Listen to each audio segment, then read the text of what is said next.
Q. Welcome back to Pain Points, where the world meets business.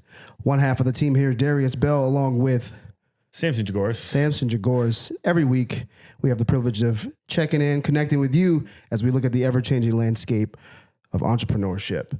And so today, this Tuesday, quick rundown for you of all the things we're going to cover. We got, I'm speechless about this clip that Samson shared with me about how AI is actually going to drive the adoption of crypto. We got Peter Thiel building upon that with why AI is bad for people with math skills and great for people with verbal skills. We're going to talk about the future that is very, very near. Surveillance technology in China. We're going to talk about the United States bailing out Japan, and no one is talking about it. Samson told me, and I said, what? So it's right. We're going to talk about the EV crisis and Pete Buttigieg getting laughed at on I believe, a liberal network, CBS, and what the implications are there. We're going to talk about some table talk, having conversations with socialists and understanding the numbers with a fire clip from Codie Sanchez. Then we're going to look at NYU graduates and why you are not building a business so your children end up working at Starbucks. We're going to talk about SNL unintentionally really being a pro-America, releasing a pro-America skit and the turning of the tide of the comeback of comedy right now. Yeah. And we're going to talk about the algorithms. There's some wonderful posts floating around of people coming to terms with the algorithm. But first, our weekly segment, the funniest clips of the week that Samson has not seen. And so a fresh listen and a fresh watch with you guys.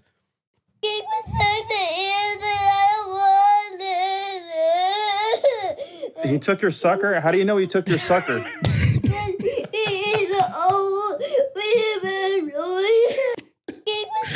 That one, clip number one, comes by way of Inez Ozen on X. That crisis broke out in the family. Oh, man. Dog stole the sucker. All right, so we got clip number two from Humans Without Context, titled This Is Magic.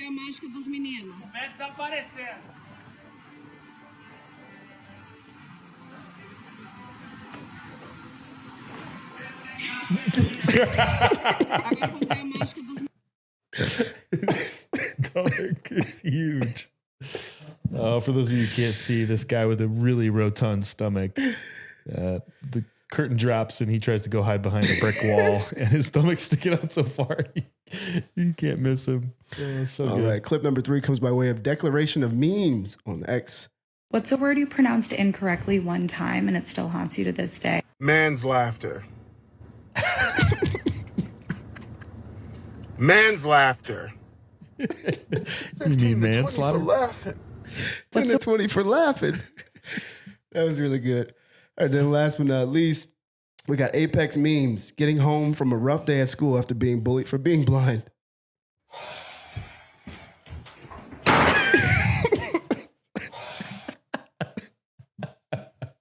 It's been a rough day, man. Oh, man, if you guys are just listening on the audio experience, make sure you click on the video so you can see these. They're hilarious and worth the laugh. All right. Of the week. Thank you for that. I needed that. Great way to start the show. Best part of the pod right there. Well, I'll take the first one. Yeah. So to kick it off, I saw an interesting clip from Instagram this weekend, and it was talking about how AI will drive the adoption of cryptocurrency. And so I think for those of us that have seen the world of cryptocurrency heating up, there's a lot of talk about, Bitcoin versus other cryptos, which Bitcoin maxis would tell you that Bitcoin is not a cryptocurrency. It is an asset.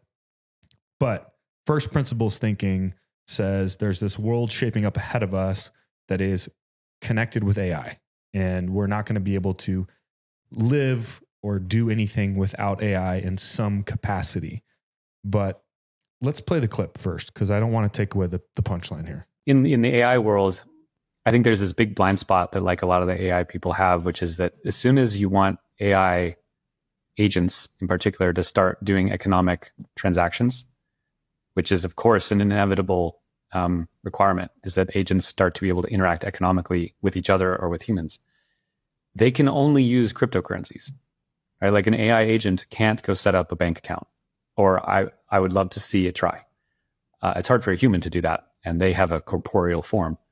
An AI can only use digitally native rails for payments, and that means it has to be cryptocurrencies. So there's no future world where like AIs are running around paying each other in fiat.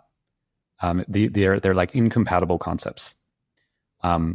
So as crypto develops, as AI develops, these things I think will converge, and it'll become very obvious to, I think, even the AI people in the near future that for economic interaction, like the only way is to use actually digitally native assets. So that's something. Those two worlds generally aren't communicating with each other. They're running in parallel with one another, but they are slowly but surely converging.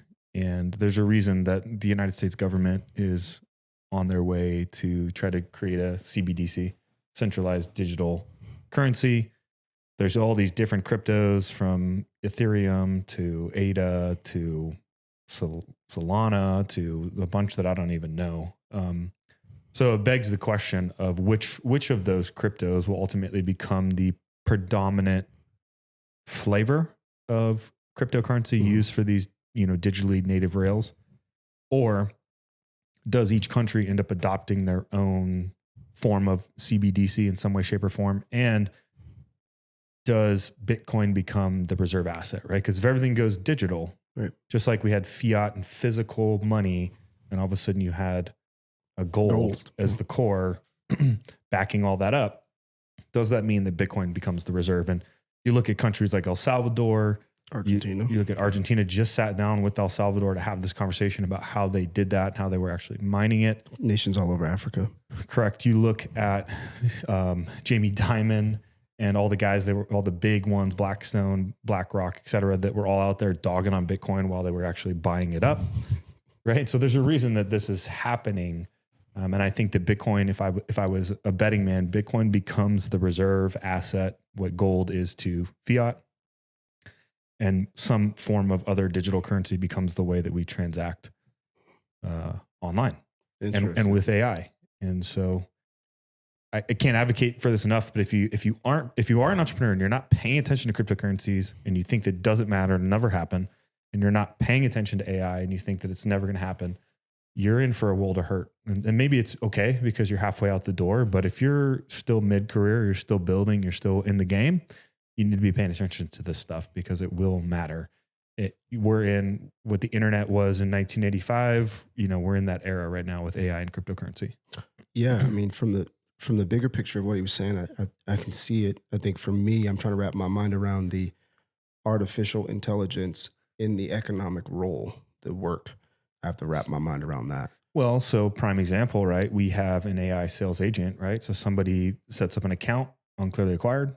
They get an automated phone call from an AI sales agent. That sales agent then walks them through some questions and makes sure that their onboarding is smooth and sets up a phone call, right? Right. What if it was also setting up a phone call and collecting payment? That's the world where the AI agent is interacting with a human being.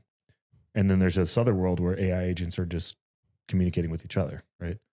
So it seems crazy to talk about, but man, based off the tools that we're using and that I have seen, it's not that far off. Yeah, it doesn't appear to be like I said, high level. I can get it, but I think the thing that whenever I don't fully understand something, I try to find the words that are mentioned that I can latch onto. So when he's talking about rails and stuff, I'm like, I can totally see it, right? I can see knowing what it takes on the back end to complete those kind of transactions. Yeah, so, correct. Yeah. So, which is a great segue, right? So I think the kind of the next phase of that, and this is crazy to say, but AI has made math and development skills semi-obsolete at this point. That was a clear competitive advantage for probably the last 20 years. If you knew how to write code, you were really good at mathematics. Now AI can do that faster, cleaner, more accurately. Unlike human language, math is the same everywhere, right? And so it's very easy for it to translate mathematical skills. And so the next clip we're listening to is actually from Peter Thiel, talking specifically about how AI is bad for people with math skills and actually great for people who are verbose, who have great verbal skills, written, spoken, etc. My intuition would be it's going to be quite the opposite, where it seems much worse for the math people than the word people.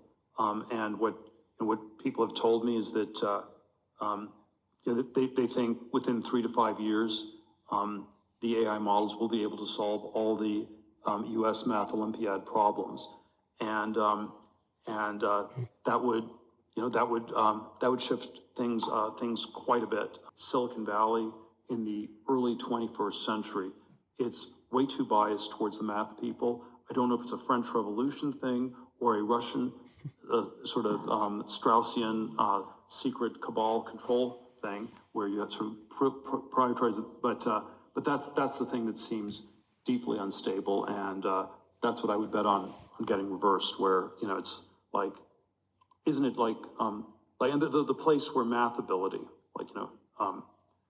it's the thing that's the test for everything, right? It's like if you want to go to medical school, okay, we weed people out through physics and calculus, and I'm not sure that's really correlated with your your dexterity as a neurosurgeon. I don't really want someone operating on my brain to be doing prime number factorizations in their head while they're operating on my brain or something like that.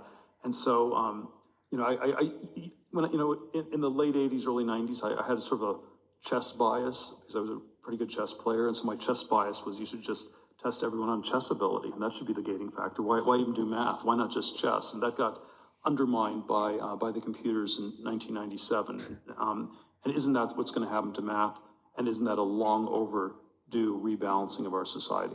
It's good, right? So a couple of things to kind of segue off of that, but this is where the trades in blue collar are still very attractive, especially to the next generation, right? Because they're realizing like, oh, wow, that white collar, go be a developer, go get in finance. That's not as secure or unique as I maybe once had thought. And so it's still hard for somebody to know how to, no matter how much money Peter Thiel has, when his HVAC unit goes out, he's calling an HVAC guy, right? So we're talking about a guy with $1 billion in his Roth IRA, right?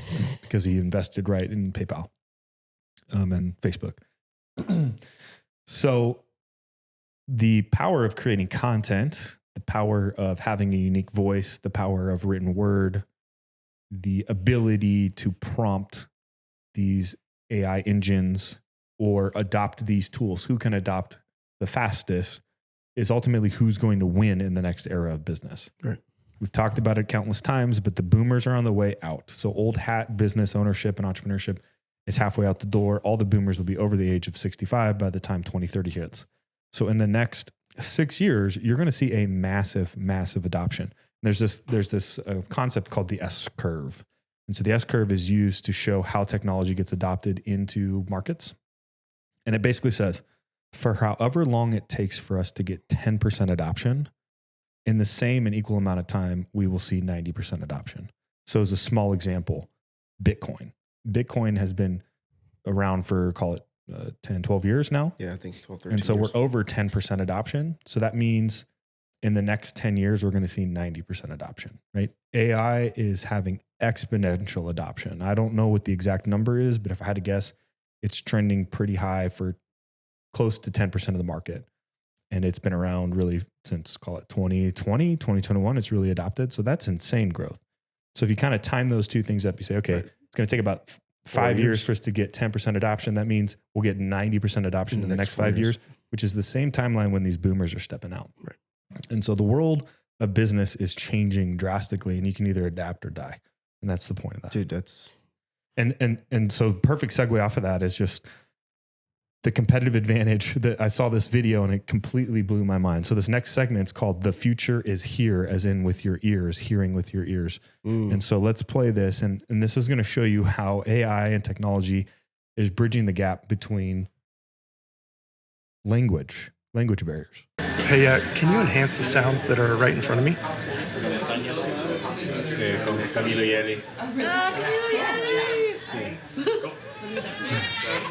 And can you turn that baby down? That's better. And I'm still having a little trouble hearing Pedro. Can you isolate Pedro for me?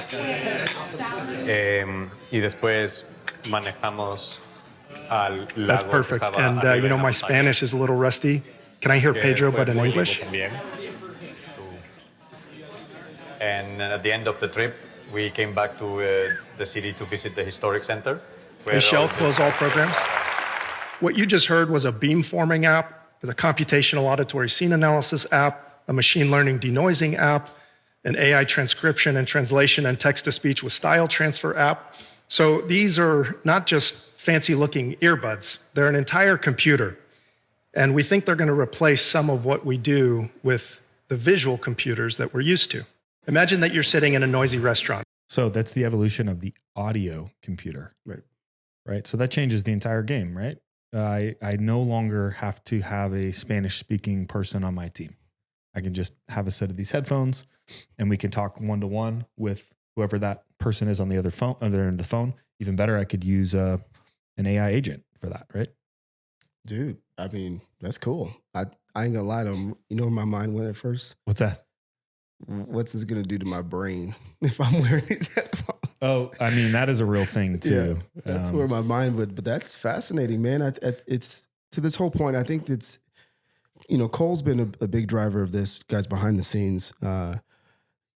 He has made me such an optimist when it comes to what's coming down the pipe with AI, not because I'm not concerned about some of the moral implications and who's the authority over it, but what this is going to do for bringing down the barrier to entry in the creative spaces, like we just heard from Peter Thiel, but also expanding one's ability. I'm really, really fascinated by it. And our resident Gen Z here is responsible for that. Yeah. Well, one of the things that's unique in the United States is we don't really have a need to speak anything other than English, right? I can go from San Diego to New York and everybody's speaking English primarily.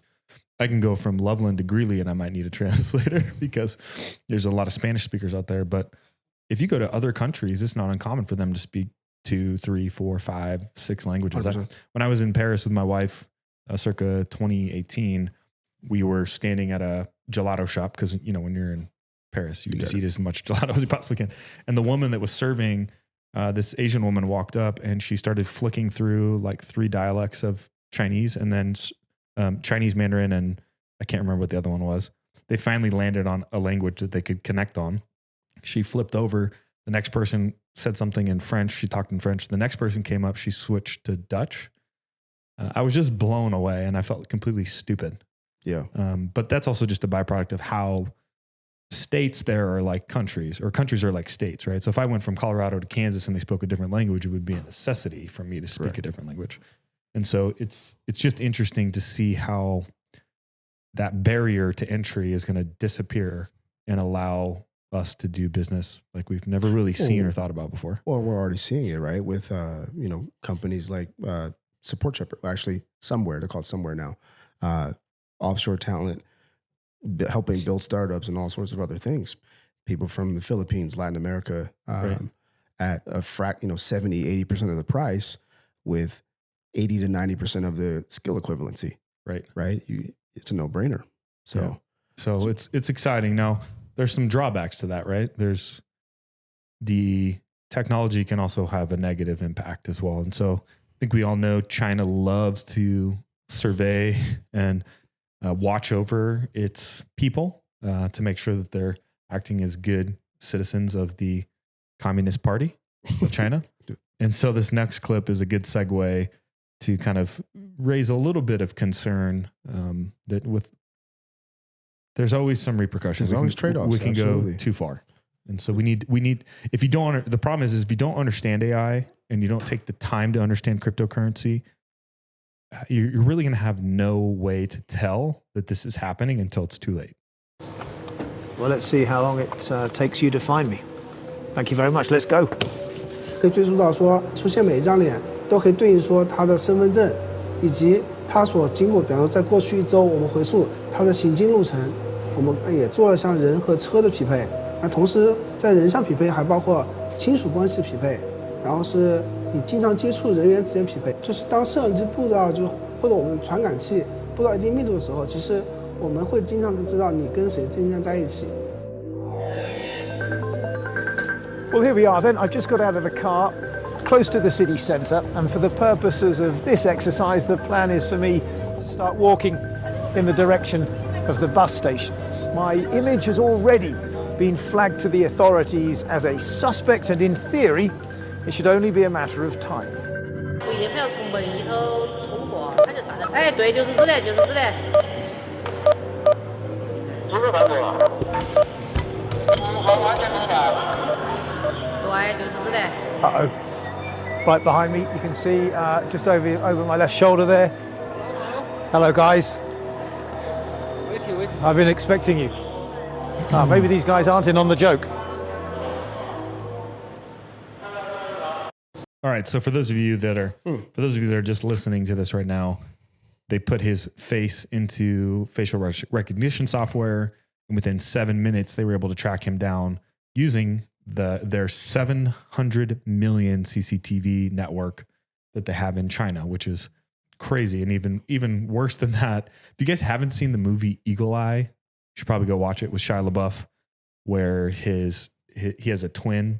The twin basically declines the AI surveillance system that they have built, the United States government has built, from taking action on something. And so the AI actually ends up killing his brother, but it's his twin. So the AI then starts tracking Shia LaBeouf down and then tries to get him to go through this series of crazy things in order to get him to override the manual shutdown that his brother has put in.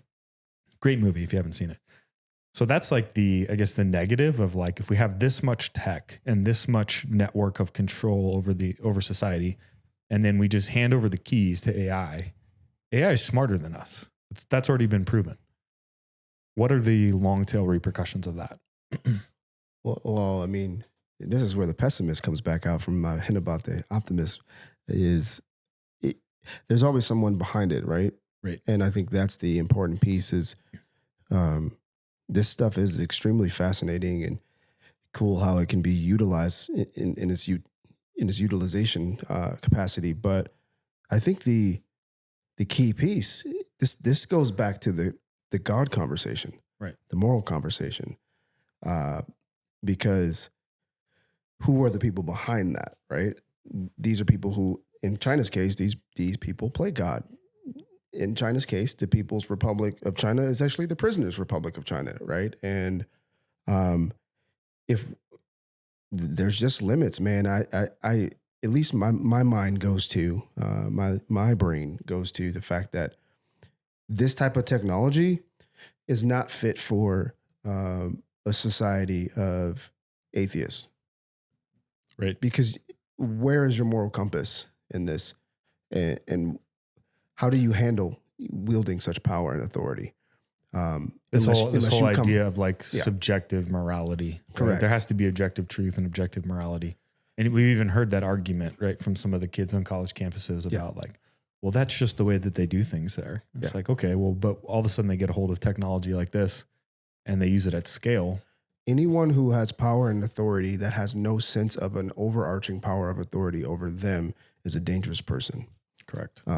And so my mind goes to that of like, those are some of the ramifications. Who's deciding this? Hence why that conversation about, who's on the AI board and whether or not it's going to be open source. And from a couple pods ago. Yeah, these are real serious questions because now, you think comedy is censored now. Wait till you get to something where it's like, you can't even make a joke because, in China, they don't make media that criticizes their government or they'll be caught in 7 minutes. Right. And so it's who's behind this and who are they accountable to, if anything at all. So that's where my mind goes. Yeah. And a little segue off of that, this has always been the argument about cryptocurrency versus Bitcoin, right? Of like centralized control. Correct. Ethereum, ADA, AKA Cardano, for example, they're all controlled by a central ruling body that can pivot the code at any one point in time, where Bitcoin would require 90%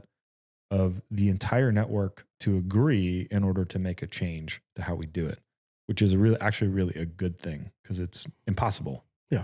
We can't even agree on who should be president, let alone get 90% consensus on where the code should go. And people have tried to break off from that core code and go build some variation of Bitcoin, and it's failed miserably, right? Dude, it's without sidetracking the pod today, guys. When we think about power, we think about influence, we think about freedom, the ability to act as one's own personal arbiter of like choice and things, or on behalf, it requires morality. It requires it's only fit for a moral person, right?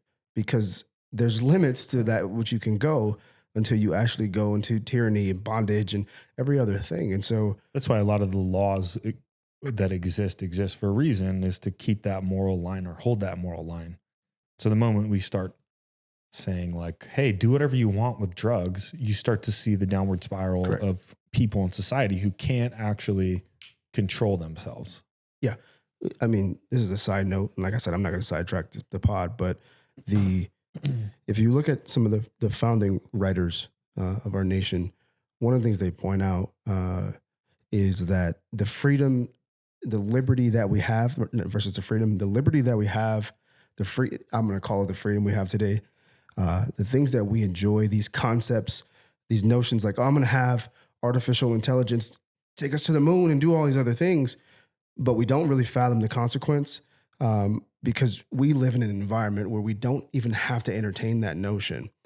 But that type of freedom, that type of liberty is only fit for a moral people, a religious people, so to speak, right, that have that compass. Because again, there's a task force behind all of that technology in China. Well, so can AI have that discretion, right? So in the movie Eagle Eye, in the movie Eagle Eye, that's exactly what happens. Is they override the AI because the AI was trying to determine this bad guy and if they should actually fire this missile into this crowd to take out this known head of a terrorist organization. They override it, yeah, and it ends up killing a bunch of effectively innocent people who were really just celebrating the burial of somebody who had passed away.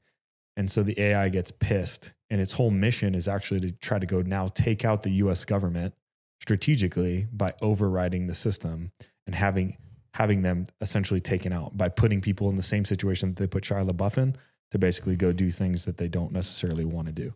Dude, this is going to get me fired up because this is why some of this, the culture that we live in where it's so anti-faith is so bad, because when you are God, when you get to play God, and all of us get to play God, bad things happen. Right.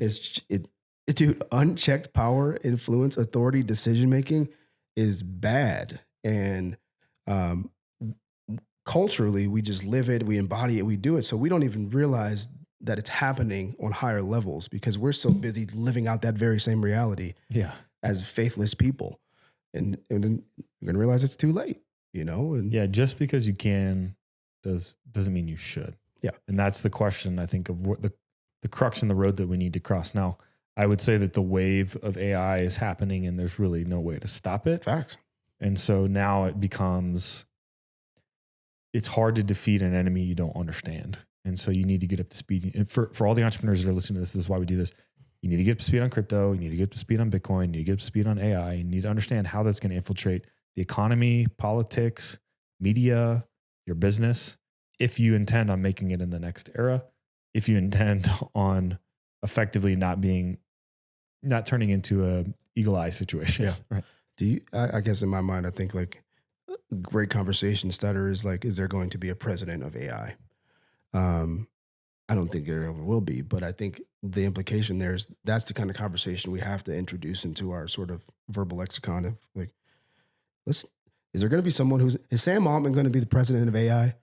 Yeah. Like, I don't know. I doubt it. Right. But you can very easily go to that type of route if you don't have these conversations, if we're not thinking about that, if we're not paying attention. It's just like, oh, I just get to enjoy this. And that's ultimately, honestly, in my opinion, too much for one person to ultimately have control over, right? It's very similar to like how the church is structured, right? Yeah. In those church structures where you have one person at the top who makes all the decisions, that usually doesn't end well. So they set up a governing body that kind of surrounds some person that's kind of the leader of that, but they ultimately don't have decision-making control. It's the governing body, or what they would call the elders of the church that ultimately. Well, and even that, man, like even to the church's fault, that's off too. If you look at scripture, like the one, we know the one authority, and like, unless that person is operating, actually, let me stop. Cause I'm about to turn this into the Sunday sermon with Pastor D. But it is that, what helps people understand these things is taking kind of like parallel structures and showing them. Most people don't think in first principles. So we need to show them some sort of parallel example of where this could go really, really wrong. Yeah. But ultimately, at the end of the day, if you're talking about influence, if you're talking about freedom, authority, power, decision-making, governance, self, right to choose, all of these things, they beg the question of, are you morally capable of handling such autonomy? Right. And so speaking of moral autonomy, a good segue, right? So we've talked about China, who's the second largest holder of U.S. treasuries. Let's talk about the first largest holder of U.S. treasuries. We've talked about this on the pod. That is Japan.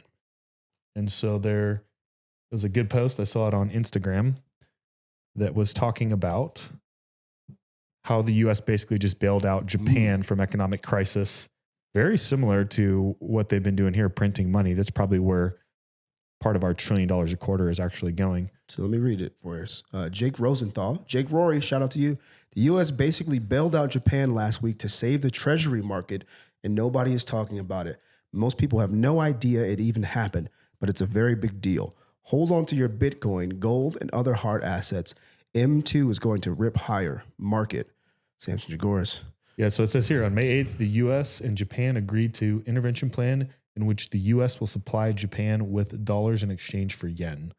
The reason the U.S. is stepping in to help with this intervention is because Japan is the largest holder of U.S. treasuries in the world, and the U.S. wants to prevent Japan from dumping its treasuries in exchange for dollars at all cost.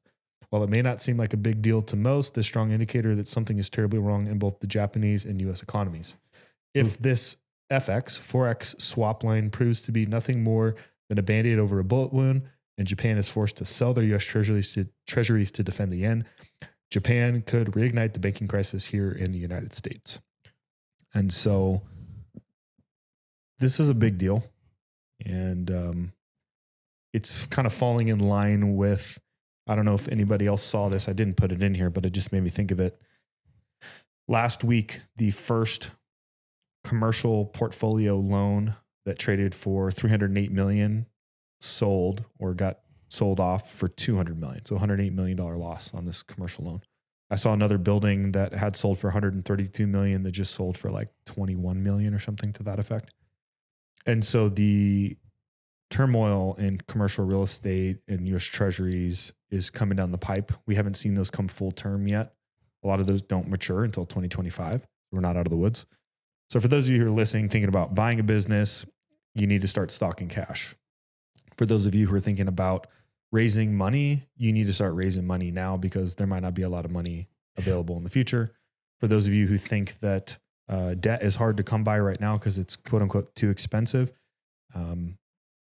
it might be expensive in the sense that you just can't get it unless you have unbelievable balance sheet in the future. And so these fractures start to happen in the economy, and people don't generally pay attention to it until it kicks them in the face. A lot of entrepreneurs are really good at sticking their head in the sand until all of a sudden it's a problem. Those are the people that are like, oh, 2008 was so hard, I didn't see it coming. It's like, you didn't see it coming. How did you not see it coming, right?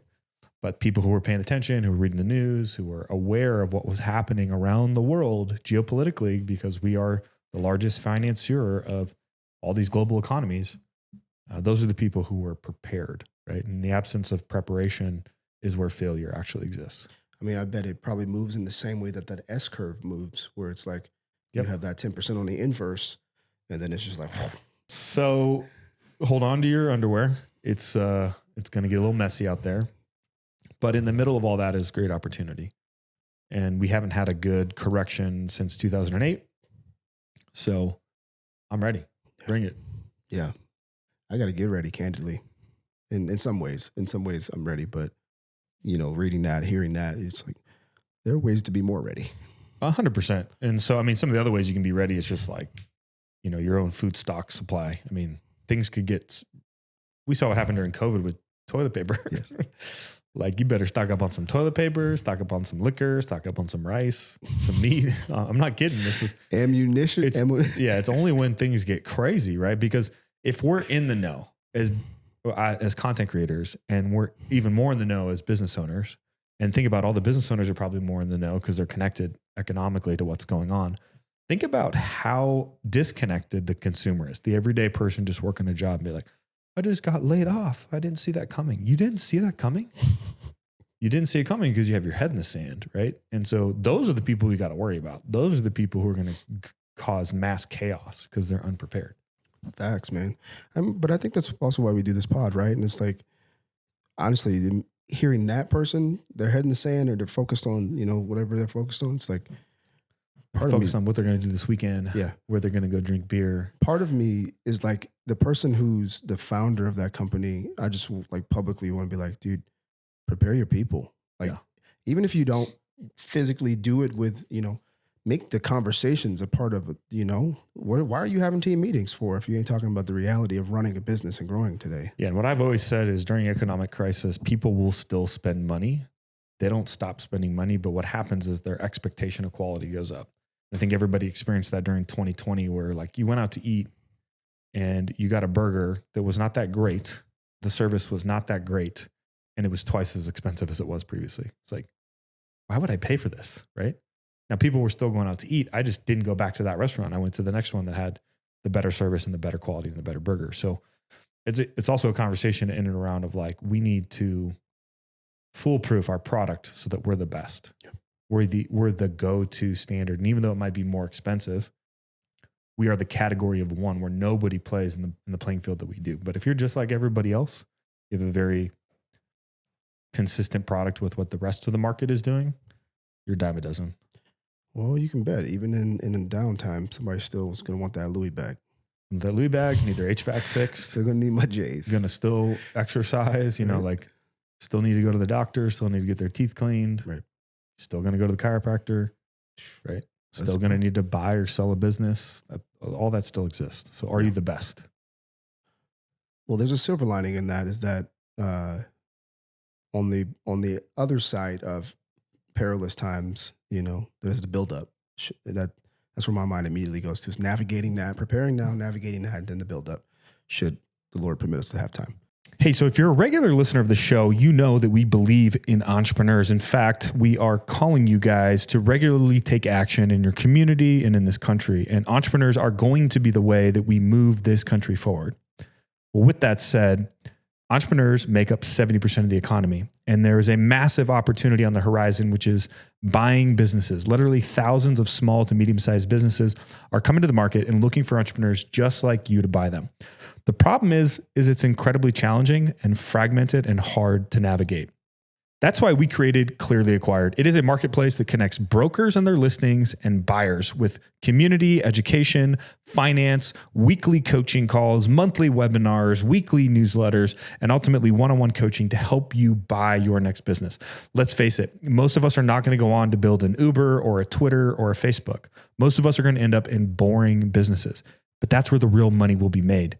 Boring businesses. We're talking HVAC, contracting, concrete, people that are really creating and building this economy. So if that sounds interesting to you, head on over to clearlyacquired.com where you can sign up for a free 14-day trial and join the community. From there, you'll start connecting with other buyers, brokers, listings, get access to the course, join the weekly coaching calls, and ultimately be on your way to buying your next business. This next clip here is for you entrepreneurs out there who, the old saying, like, keep religion, politics, money at times away from the table. Well, Codie Sanchez and Tom Bilyeu cooked up a clip that is the perfect weapon in the arsenal to have the conversation for some of our more socialist, anti-capitalist friends. I would guess that the majority of our audience is not those people. But if you are, this one's for you. We're just equipping you for the days ahead because we can. We're just equipping you for the days ahead as you stand on business, as the Gen Z like to say. Standing on business. All right, so Codie Sanchez here. The caption reads, "Everything wrong with the just tax the rich crowd."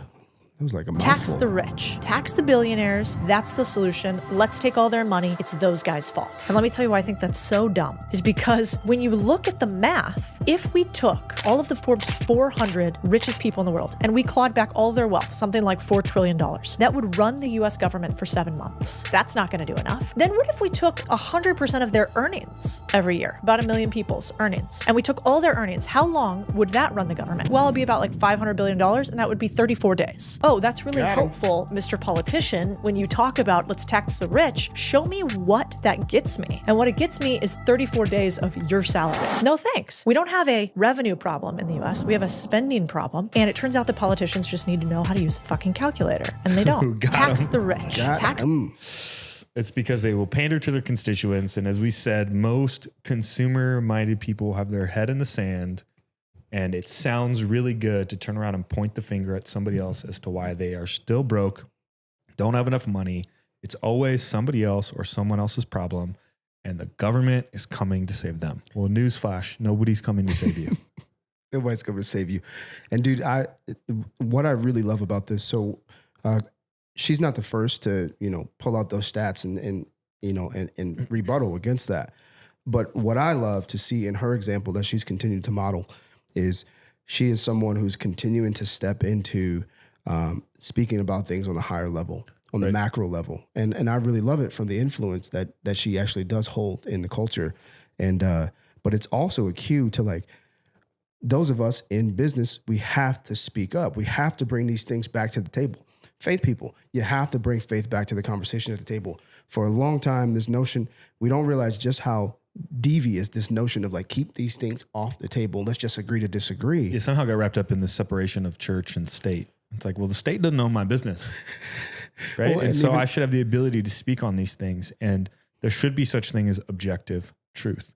There should be such thing as morality. There should be such things as capitalism is better than socialism. And I'm allowed to speak on that. The whole system that the generation behind us is advocating for, this socialistic idea, is not built on capitalism. It's built on all these social programs. We've slowly moved towards a more socialistic society. Right. We looked at that spending bill right here. It was a $1.2 trillion that was only going to get us to October. She said it was printing $1 trillion a quarter, so $4 trillion a year to fund government programs.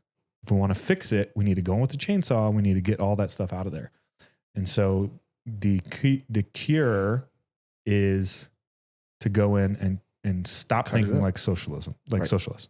That's the reality of it. But 100%. It sounds better to just point the finger at somebody else. And so my hope is people are waking up. Yeah. And to your point, I love what Codie said, which is, or what you said about Codie. She's using her platform to educate the masses and use her influence to actually turn the tide.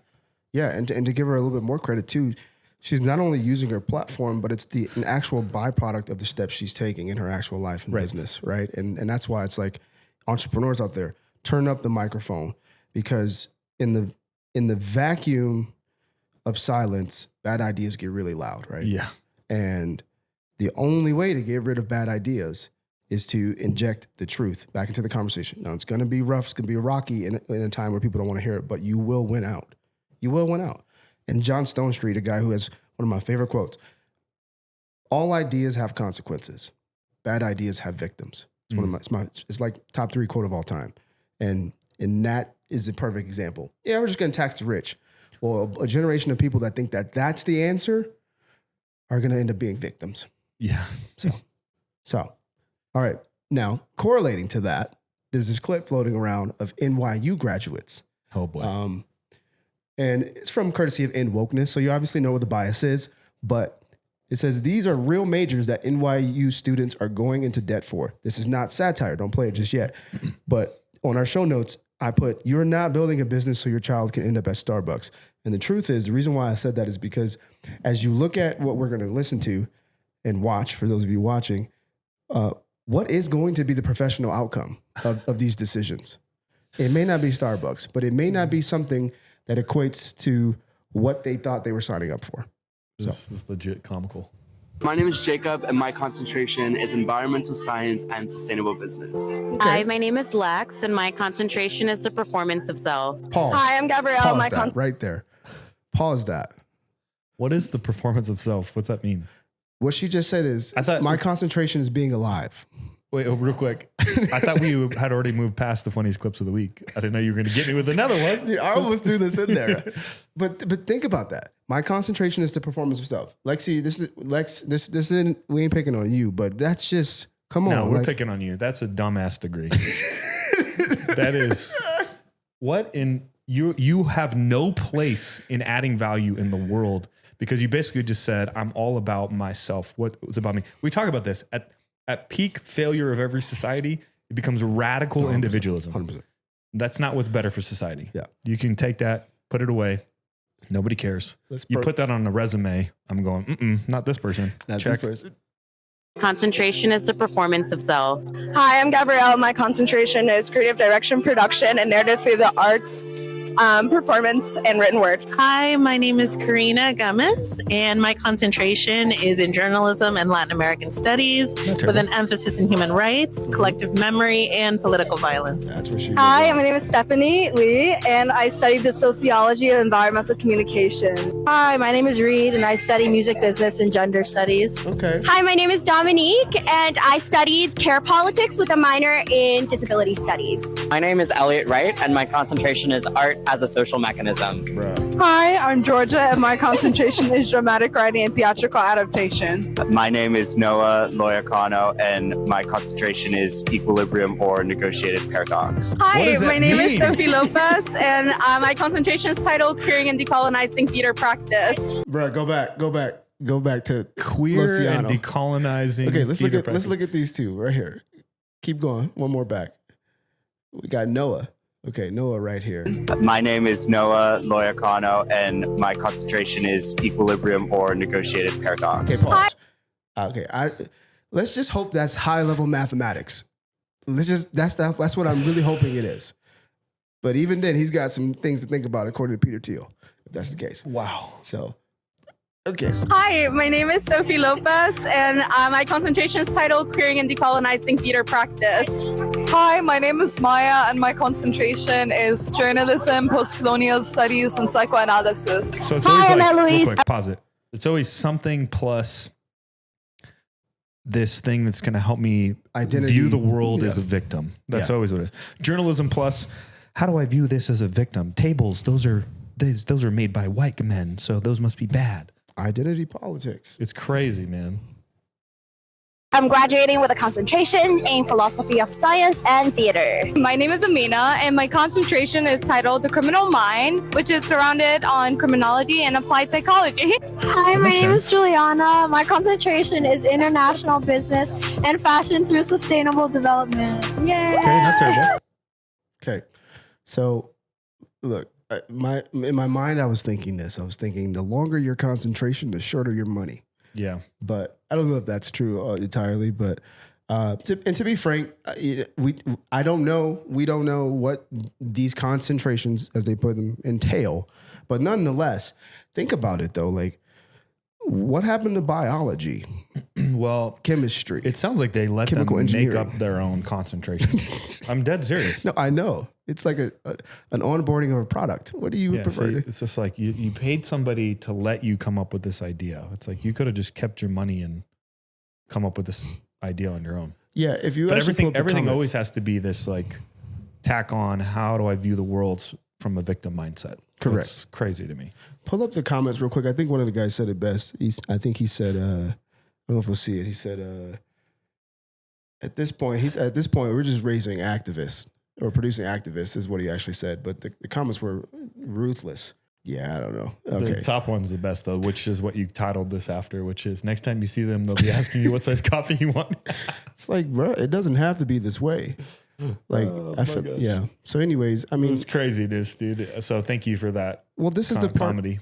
So we definitely razz on it, but to me, it's really sad, dude. I really feel a part of sadness about it because, these people are extremely proud about the work, and it was hard work for them in different things. Listen, man, I've reached this point where I know it's laughable to me. It 100% and is. it's good luck in the real world. But it goes back to that previous point of like, these bad ideas have victims. And it's like, bro, it's going to be a rude awakening when you realize like, Nobody cares. Queering theater and decolonization, or whatever she said. Like, bro, hasn't musicals been doing that forever? Dude, you only got a couple routes. You go to work at Disney, but your degree, ultimately, what you study doesn't ultimately mean that's where you're going to end up. True. And so they have these like super idealistic degrees that they think they're going to go in the world to use. And in the wise words of the great philosopher Mike Tyson, everybody's got planned until they got punched in the mouth, right? Facts. That's really the sound effect of like punches. Yeah. So, good luck. Good luck. And you're going to need it. All right. So we'll close. We're going to close with this last one. So this comes in the spirit of this following article from the New York Post that, so Governor Hochul of New York is essentially trying to bring forth legislation that in the name of saving children from an epidemic of social media despair. So as you see here, pass laws to save New York kids from epidemic of social media despair. So the article reads, every generation faces defining challenges and young Americans are facing an epidemic of despair. We see it in the crippling sadness and anxiety of our children, families, loved ones. We feel the weight of our pain. And with each passing day, we learn more about this pain. We learn more about how this pain can be driven by the harmful effects of social media. Social media was meant to connect us to friends in a way that brought us closer to one another. Instead, platforms have become media machines collecting data on users and curating addictive algorithmic feeds designed to keep people scrolling as long as possible. Often the most engaging content is psychologically damaging and it's hurting our young people. New York State has an opportunity to do something like this. Inaction is not an option. Last fall, I unveiled 2 major pieces of legislation to protect kids from personal data collection and addictive feeds in partnership with state legislators and the Attorney General. Within just 2 weeks, the 2024 legislation session, getting these 2 bills passed in Albany is my top priority. So the way this is written, it sounds like they're coming directly from Governor Hochul. So that's the intent. We close with this video and then we'll close with our closing discussion. But take that little snippet there of like, we need to save kids from social media, the harmful effects, despair. We need to do that. Note that it's a politician saying that. And then also check out this clip here from Hegel Borg. This is the most insane example of how everyone is experiencing completely different social medias at the exact same time. Like this video, my boyfriend said he'd be over by 3 after golfing. And like, it's just her every half an hour taking a video saying, oh, he's still not here. And it gets to like 5 or 6 p.m. and he's still not here. Okay. I opened the comments of this video and kind of as I expected, everyone was saying, oh, that's really rude. It's the disregard of her time. I don't like him. Did he communicate with you? If not, then that's a red flag. Okay. Fair enough. You know, I send this video to my boyfriend who was sat next to me. And then I said to my boyfriend, lol, look at the comments. Bear in mind, these comments were coming up at the top of the list. So as soon as you open the comments, these are the ones that came up for me. Tell me fucking why my boyfriend opens the comments on his phone. That, again, it's the first list of comments that come up. It's the same time on the same video. Or you could get your own hobby instead of waiting around for him. Like, God forbid he has a good time. He meant before 3 a.m. He's ahead of schedule. No fucking wonder we're all so divided when you can look at the same comments on the same video and it'll change them based on who you are and I presume based on like other activity in the app. Like, because people look at the fucking comments. You can pause it. She just realized this? So she's coming to terms with it. Yes, she's coming to terms with it, which many of us know. I think partially why we have a different perspective is we come from the world of marketing, right? And so we've understood how the algorithms work forever because we've been leveraging those to run media for a very long time. Correct. Custom audience down to the person, how much money they make, where they're located, what their user habits are. We've known this. Right. But the thing is, so why I paired them together is because it's this conversation of like the harmful effects of social media and what I think the fault in you know, whether it's Governor Hochul or this young lady, I think her observation is great because there's actually something there. But I think the fault is that it ends up making social media the scapegoat, and what it doesn't amplify is that social media just amplifies who we are. Right. You see, like it's not like, yes, there's people that profit. Yes, there's people that have their agendas. Of course. That's through anything. That's any business. That's any. Their objective is to get you to use 100%. 100%. What do you think Netflix is? Like, throw Netflix in there too. Throw Amazon in. Like, the thing, they benefit from continuous usage. That's the model. It's no different across TNT, CBS. Like, it doesn't. It's not social media in and of itself. But I think the conversation that gets missed in this, going back to this godless culture that we're trying to continue to just apparently thrive in, is it always passes the buck. It's the same thing going. Whose responsibility is it? Yeah, it always goes back to our Bible scholars out there. It's the same thing Adam did. The woman made me do it. Right. Social media is making me do this. We must stop social media. We must fix this. Now, this is someone who's literally, I do have concerns about it, but I'm not going to be like, social media is the reason why. The reason why ownership and control. You got to take ownership, 100%. And the reason why we are so divided is not social media entirely. It's because we want to be divisive people. It's a lack of personal responsibility. 100%. You want to be divisive. You want to tear down. You want to destroy. You want to do those things because at your core, you're either walking in faith, under authority, with a moral compass, or you live in this universe where the world, you're God. Subjective morality. 100%. 100%. Objective, subjective morality. And that is the God's honest truth. And so on that, as a parent with a couple preteens, right, it is my responsibility. It's your responsibility.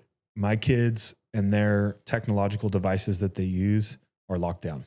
Correct. Their phone, I know exactly who they can and can't text because we put those numbers in there. They don't have social media. They will not have social media. They will not have access to a smartphone in any way, shape, or form until they have reached the maturity to be able to handle that responsibility, because I'm teaching my kids that to whom much is given, much is expected. Correct. And that responsibility ultimately falls on them. Too many parents who are employees with their head in the sand, who send their kids to government-run schools, are just thinking that the world and society is just naturally going to rear them in the right direction. Right.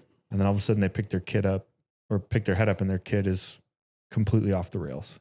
A lot of people who are believers think that somehow they're just going to go to church once a week and their kid's going to come out, morally correct. Correct.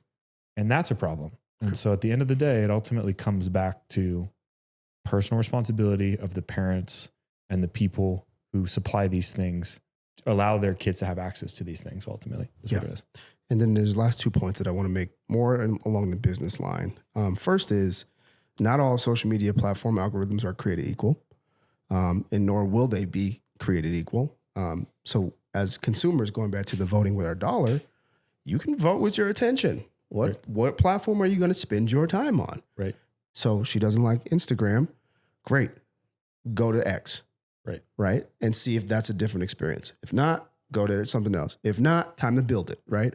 But then secondly, one of the things we have to note as business people who have marketing teams and content strategy, you have to understand that we are social media is an interest-based platform.